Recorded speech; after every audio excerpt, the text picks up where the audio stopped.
Hey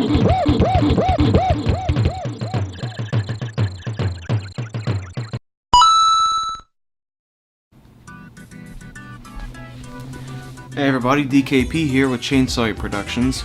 So, this isn't quite what I would call a games you should have played full entry, hence the 1.5 stamp that it's getting.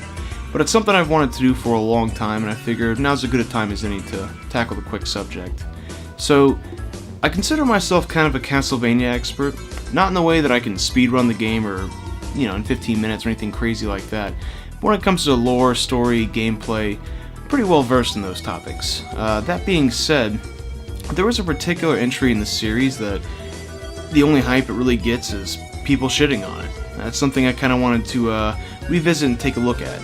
So, we have plenty of choices, so let's narrow down our selection. I'll join you at Exhibit A.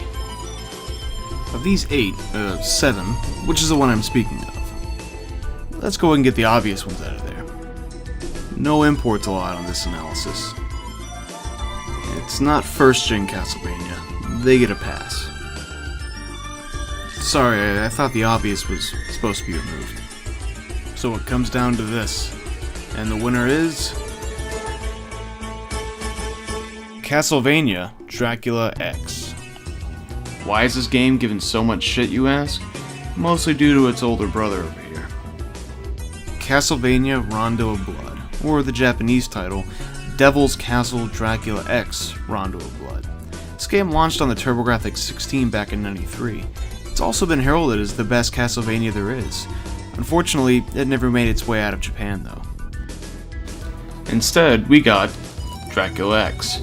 Europe and Australia came away with Castlevania Vampire's Kiss. In Japan, well, they got Demon's Castle Dracula Double X, which debatably sounds the coolest of all. Sort of. I might do a comparison video of Rondo and Dracula X in the future, but for now, let's take a quick look.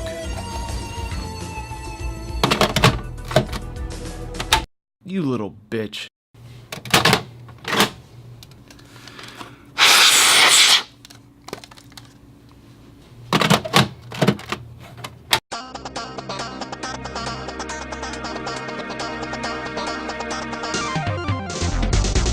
Damn, it's great to pick back up the Vampire Killer, or the Whip, as most people know it, and kick some demonic ass. I mean, being part of the Belmont clan must be fucking great. Century after century, it must be...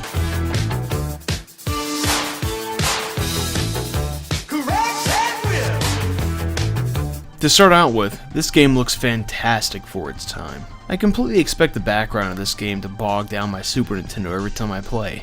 However, the frame rate remains consistent. Regarding gameplay, this has a huge advantage that most entries in the series don't have. You can jump from wherever and land on the stairs. Yes, even from other staircases. I know this doesn't sound like much, but trust me, this is an incredible and noticeable feature for fans of the series, and others playing the game for the first time. Also, a subtle yet important change that appears in this one is the ability to crouch. This is not the normal ability to crouch, as that's apparent in every Castlevania game. This is the ability to crouch without being knocked back if you're hit by an enemy, or a projectile. In nearly every entry to the series, when you're hit, your character is knocked back by a great deal. I don't understand that. I've been hit by all kinds of things before. Fists, boots, with feet still in them, bottles, and even once a car. I've never been knocked back like that. Well, except for maybe the car one. This is an absolute plague to the series. However, it's just something you have to overcome. That's just part of the challenge of Castlevania. And if you're a true Belmont, you are very well accustomed to challenge. In this game, as a matter of fact, more accustomed than you have ever been to challenge.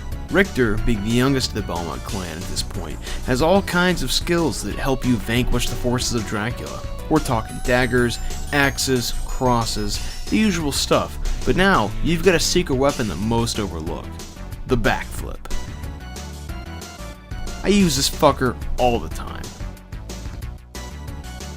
It's fantastic. You can literally jump from ground floor to ledges above you.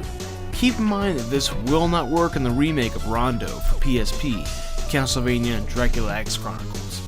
I've learned that lesson the hard way. The music in this series is also top-notch and spectacular. But hey, what else would you expect from a Castlevania title? Like in Rondo, there are two optional yet savable characters, Maria and Annette. You have to acquire the key in a previous stage, which we'll go ahead and cover now.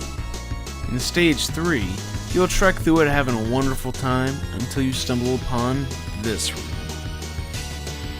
This room is a fucking bitch. However, this room decides your fate. You may encounter it as a normal room at first, but you will soon be proved wrong. As it's the most aggravating room in this entire fucking game. First off, there's Medusa heads everywhere. This is bad enough by itself. On top of that, there's bone pillars. Fucking lots of them. And while Medusa heads are normally bad, these things included with the knockback feature are fucking terrible. If you do happen to get knocked down, you go to the underground, boring part of the game. Forget about saving the two optional characters and forget about the boss of this level. Go to the caverns instead. Complete the game. It's okay. Complete it like a pansy. Or you can finish the challenge and face the Gauntlet. I'll touch on this here in just a second. Let's say you do make it through this room of torture. You then hit a room with a lot of candles. Smack enough of these bastards and you can loot a key. Neat, right? No. This replaces your sub-weapon. No more crosses, axes, or holy water. Just a key. Now it's time for the boss. Beat his lame ass and continue on to the Gauntlet. Once here at the Gauntlet, also known as Stage 4, we'll continue. This isn't quite the cavern. No, sorry. But more like a mine shaft. Here, your true skills will be tested. And if you truly call yourself a Belmont, you better be able to show it on this stage. First of all, avoid all sub-weapons. If you get a new sub-weapon, it replaces the key. You die, it replaces the key. You get gonorrhea and you have to visit the hospital and then explain to your wife when the insurance bill comes in why you have gonorrhea and you haven't had sex in 2 months and it ends up going through a nasty divorce which lasts for 2 years. The game doesn't care. You will lose the key. On the way to the door in which the key will be used on, the game doesn't quite play what you would call fair. Here are a few examples. Keep in mind that these would be a piece of cake with the correct sub-weapon. Oh, you dirty son of a bitch. Fuck you. You know, this part wouldn't be hard without the bats. I mean, I jump down here, I hit the knight, want to do the badass backflip over the knight, but every fucking time almost, the bat's there. Can't backflip over the fucking knight when there's a goddamn bat. Piece of shit. Alright, here you have to ride an elevator type thing. But I mean, seriously, these fucking ghosts spawn constantly. And they're fucking terrible to dodge, too. I mean, fuck. Once you can actually reach the door, you can rescue Maria. She simply says, "Thanks, now find Annette," and then leaves. If you're able to hold on to the key past this point, you can enter the Gauntlet, Part 2. We're not going to cover this part as it's not as terrible as Part 1. However, they lead you to the same place, so no harm, no foul. You have one more level with the fan favorite, the Clock Tower. No shocks here. Once you trek past the evil Clock Tower, you reach the ascent to Dracula's chambers, the final climb. Get ready to kill this bastard and be recorded in history as a true Belmont. No real huge surprises with this level. This is until you reach the final boss, Dracula himself. Now I know that I'm not the angry, pissed off, or annoyed gamer. That's just not my thing. However, this boss will piss you the fuck off. In fact, I've made a compilation of the number of times that I've died fighting this boss, just on this playthrough. Enjoy!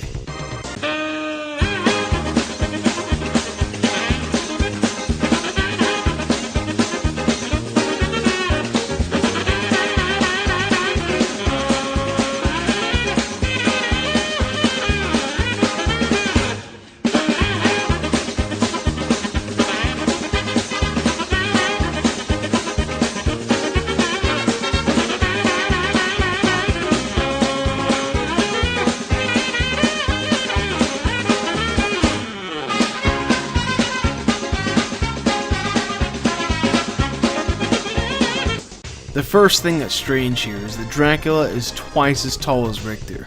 I always thought that Belmonts are supposed to be large guys, but it seems that Dracula's a tall, lanky, and mystic fucker. One not to be trifled with.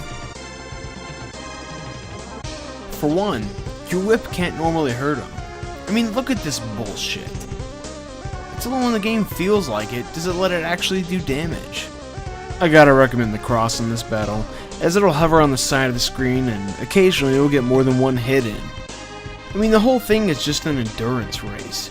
You're dodging fire and meteors the whole time, just waiting for a window in which you can damage this fucker. One other recommendation: remember the duck crouch. This guy's laugh is guaranteed to be etched into your skull. Every time he does anything, he laughs beforehand.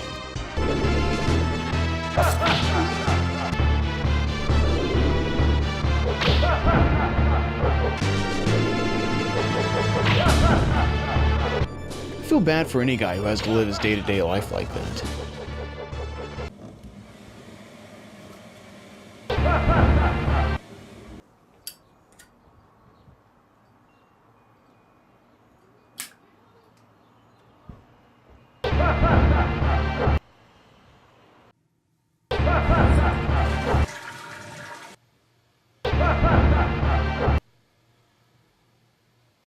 Once you finally think you beat this asshole, he throws on a speedo, grows another 5 feet, and really starts to piss you the fuck off. Trust me on this. If you make it to stage 2 of this boss, move to the right side of the room and stick there. Now you'll be very happy that you have the cross. When you finally vanquish this asshole, it's damn satisfying. Just don't fall off the blocks. I've been there and done that shit. You get a bland ending and on you are to the title of your choice. However, you'll likely feel a sense of pride. This comes with beating any Castlevania game. This one is no exception. Yeah, that's the point I was trying to make all along. I hope you all enjoyed this video. It took a lot more effort and came out a lot longer than I had originally anticipated. A true Volume 2 to Games You Should Have Played is coming out here soon. I've been trying to work on both of these at the same time. I think you guys will really enjoy the next full intro to this series. However, until then, I'm DKP from Chainsaw Productions, and this has been Games You Should Have Played Volume 1.5.